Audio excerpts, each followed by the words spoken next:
State monitoring સેલે એમપીના એક યુવકને જીવતા કારતૂસો અને પિસ્તોલ સાથે ઝડપી પાડ્યો।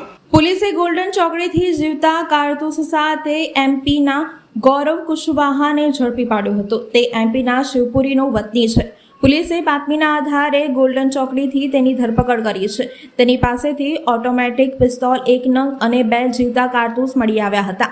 એમપીનો ગૌરવ કુશવાહા ધરમસિંહ શેખાવત પાસેથી પિસ્તોલ લઈ વડોદરામાં રહેતા રોહિત કાલિયા નામના વ્યક્તિને ડિલિવરી આપવા માટે આવ્યો હોવાની ચોક્કસ માહિતી મળતા એસએમસીની ટીમે ગોલ્ડન ચોકડી પાસે વોચ ગોઠવી ગૌરવ કુશવાહાને હાલોલ વડોદરા રોડ પર ગોલ્ડન ચોકડી પાસે આવતા તેને દબોચી લીધો હતો।